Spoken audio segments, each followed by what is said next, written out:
Hello friends, wherever you're watching me from all around the world, my name is Dolapo Okunola. Welcome to Time to Reason on Throne of Mercy Television. Today, we are going to be looking into a very crucial, very important topic, and that is marriage, the institution of marriage. Look, love it or not, the devil has set out to destroy the institution called marriage because he knows that is the mechanism, or that's the factory where procreation is sustained.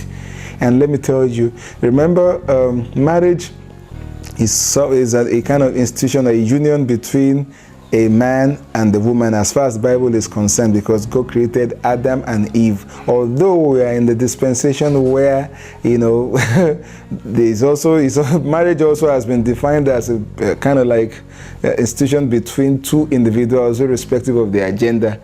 So the concept of Adam and Eve also has been challenged with the concept of Adam and Steve. Now we have not only Adam and Eve, but also we have Adam and Steve. In fact, we even have Mabel and Mabel now. So, but even irrespective of your sexual preference, the concept of marriage is being challenged every blessed time because individuals are not as trustworthy as they seem to be before they decide to come together. Now you find men cheating on women, women cheating on men, even pastors' wives cheat, even pastors themselves cheat on their wives. A lot of things are going wrong. At times you get to do it and you ask yourself how it happened. It's not because a lot of people that are going through some of those times in their marriage, it might not be out of their making. Well, let us all blame it on the devil. Fine, the devil on judgment day will also rise up and say he's going to defend himself. I'm not sure, but if the devil is given the chance to talk, he will say, no, I didn't even have a hand in this one. It's the man that saw big butts, or probably he saw the frame or the shape and decided to. It's not, I wasn't even, maybe I was even on vacation when this guy, did what he did, and they still blamed it on me. But that is not where we're going today. What we're looking into is the institution of marriage. A lot of people have been asking me questions about my impression of marriage and what my definition of marriage is. So tonight I'm going to clear the air regarding what I feel is right about marriage. This is what you can challenge. If you like, send me an inbox. Whatever insult you send, no, I don't care, because I already have the spiritual shock absorber to handle it. No, I don't care what you say. No, for as long as what I say is what I'm led to say, I leave God to handle everything. But don't worry, feel free to make your comments known. We're going to read everything and we're going to make amends as it goes. But fact today is, people have been asking, what is my impression about the marriage system? When do you call them marriage? Some say when you go to court, or when you go to the registry, or when you go to the church, or when you go to the shrine, or when you invite clergy people, be the Muslims or the Christians or the traditional or psychotrado, whatever. No. This is my own definition of marriage, and if you can take to this advice, things will be easier than you imagine, things will be achievable than you imagine, and you would have leapfrogged so many things that do you know that in the first place, God said the first time marriage, or the idea of a man coming together with his wife, was mentioned in the Bible was when God was trying to deal with Adam and Eve immediately after they ate the forbidden fruit. God said, for this reason shall a man. That means the man is expected to propose.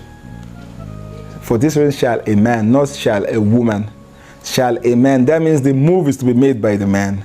He must be the one to cling. That means man is expected to show much love in the relationship, even than the woman. But reverse is what we have in our modern times, is the women that fall in love and the men take them for granted, which is really very, very un-Christian-like. So if you call yourself a Christian and you expect the woman to make the move, or you want to frustrate the lady because she's in love with you, you are not a Christian, or you're only fooling yourself. For this reason shall a man make the move, cling to his wife, leave his family, leave his own family, and be joined to his wife. That is what the Bible expects. Now, does God allow for this man to take this woman to the registry? Some will say probably there were no registries then. Probably there was no court then. But listen, God is the same yesterday, today, and forevermore. So God actually knew there would be the case, of people coming forward to say, okay, fine, don't you think we should legalize it? Marriage is not dependent on legality or certificate. The certificate does not make your marriage work. that your marriage certificate does not make your marriage work. It is not a fact of whether you had it in the COE registry or you had it in the mere local government. No, it is not a factor of whether the 10 bishops were at the venue. It doesn't matter whether the chief imam was there. What makes marriage work is love. Anything outside love, marriage will not stand. It is with the wisdom of the woman. That means when the man now shows love, the woman is expected to use what? To use our wisdom to make it work. How does she do that? She's expected to put a card. Put a card on the table. Look at it from the angle of the psychology, the sociology, the economy, and so many things. That means planning the home to work, the woman needs the wisdom to make that happen. And that part of the Bible went further to say, but by foolishness. But it didn't genderize. It didn't say whether it's the foolishness of the woman or the foolishness of the woman. But I got a rema which says that it is most times when the woman applies her wisdom into making the home work, it is the man's folly that destroys what he has put together through wisdom. You will agree with me that most times when a relationship goes sour, most of the time the fault is from the man. Either he's fault finding or either he's caught in hanky-panky. But believe me, more than 70%, which is a distinction, more than 70% of the faults in marriages, they are caused by men or they are men induced. Oh, you say your wife is nagging. What are the salient points when she nags? Have you ever, sitting down to check that out, to actually evaluate the substance behind the nagging? No, you don't do that. All you do is, oh, she's nagging. Whenever she's nagging, I don't find the home, interesting. So I just pick my key, drive to a bar, and just get 2 bottles in and relate, socialize with my friends. No, does that solve the problem eventually? Have you forgotten that through this institution, kids have been brought into this world who are victims of your getting it rightly or not? And this, whatever goes between both of you, is going to definitely affect, the growth, the mentality and the disposition to life of these children who are victims. You are actually responsible for whatsoever they do right or wrong in the future. Praise the Lord. But that is actually not where we're going. Let's look into simplifying this so-called marriage. I don't believe in high budget marriage. I don't even believe in you celebrating this so-called marriage. Can you imagine, even when Jesus went to Cana in Galilee, look at what happened. The couple got so many invitation letters. Maybe they were thinking they're going to get a lot of gifts when they invite a lot of people. They even invited Jesus Christ and his disciples, but they can't even cater. You'll find out that every time there is a marriage ceremony, food is never enough. Even if you kill 1 million cows, it will still not be enough. Why? Because some people who have been so hungry, who have thought it that, okay, fine, it's an opportunity for them to amass beef, chicken, foodstuffs, will dig into your purse and eat beyond what you expect of them. Why? Because, you called for it, you asked for it. Matter of fact, they got there and they found out food wasn't enough, drink wasn't enough. So drinks would never be enough in the party, especially the wedding. So Jesus had to come in to rescue them. Jesus didn't want to because he didn't have any reason to pity them. Jesus didn't do that miracle because he pitied the couple. He only did it because his mother asked for it. Why? Because he didn't even expect this couple to not to cut their coat according to the clothes.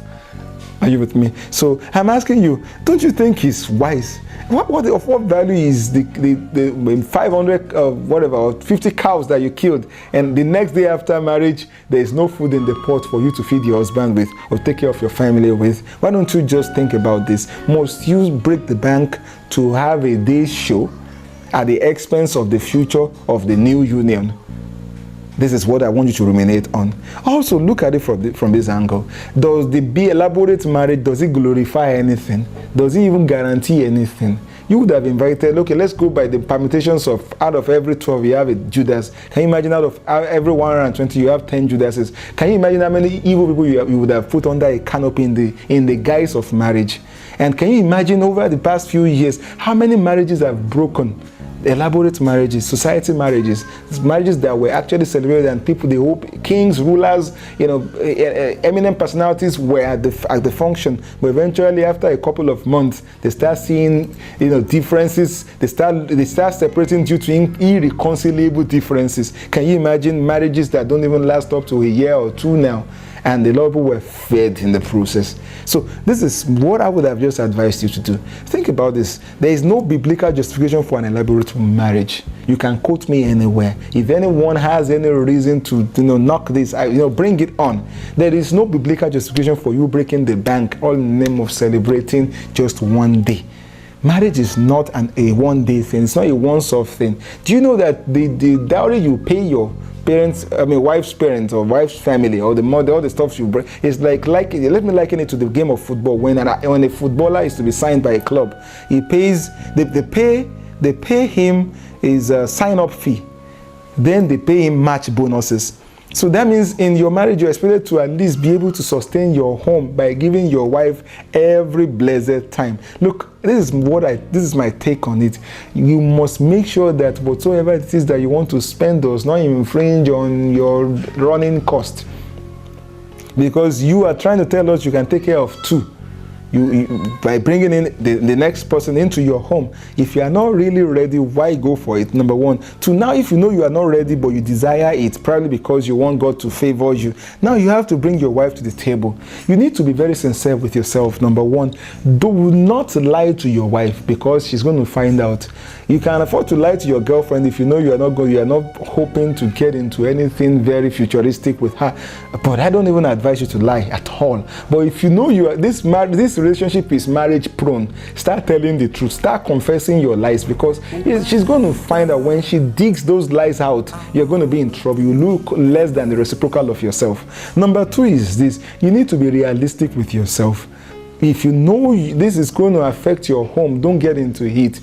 Any societal ties, affiliation with individuals that's going to jeopardize the economy of the new home, you need to cut it. You need to get off it. There's no way you don't want to put icing on a bad cake. When the situation is not going to help you, it's going to make you ridiculous at home. No, let it go.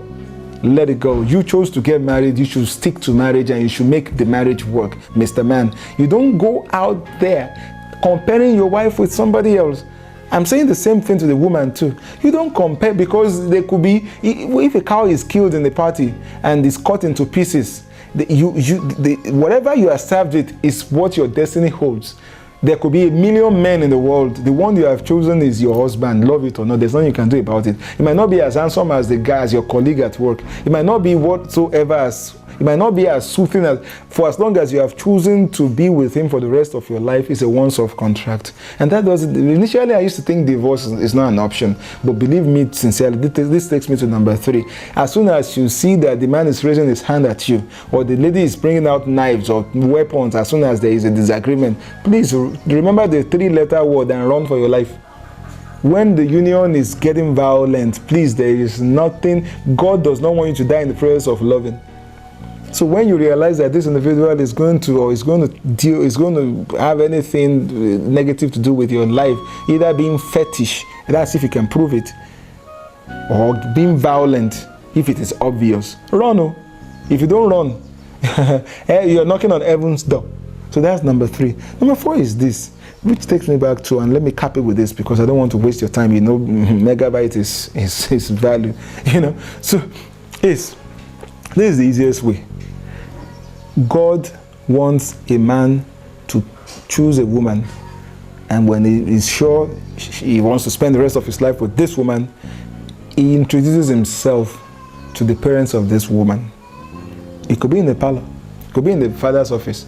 Just make it known to the parents that you are the one that is responsible for the baby in the girl, the likely baby that could come into the girl's womb. And as soon as, believe me honestly, and look here, God is my witness. The Bible is my witness. As soon as you introduce yourselves to your families, as soon as you are able to sit with the girl's parents to say, no, I am the one that is with your daughter. I want to be with her for the rest of my life. I'm the one that is with your son. I want to be with him for the rest of your life. Look, and they are able to say, okay, fine. For as long as you guys have chosen to be together, may the Lord bless your union. You are married though. Any other thing is just what? Is just formality. The day you are able to kneel before the parents and they pray for you, that is the day you get married. Don't let anybody tell you otherwise. You don't need the registry. You can go there to collect, to obtain, for maybe so that she can change her name officially, so that all other documents can remain valid. Fine. You can go to probably to the pastor's office and he just prays for you so that he can also have his own input. But he is not, your pastor is not an authority. Your imam is not an authority. Nobody is an authority over your marriage. That your marriage will work depends on you and you only. That your marriage will work will take both of you kneeling together to pray together. Family that prays together stays together. On this note, I want to thank you for the little time we're able to share together. Until next time, when we're going to be looking into another reason to reason, I say, may the good Lord continue to strengthen your faith. Remain blessed, though.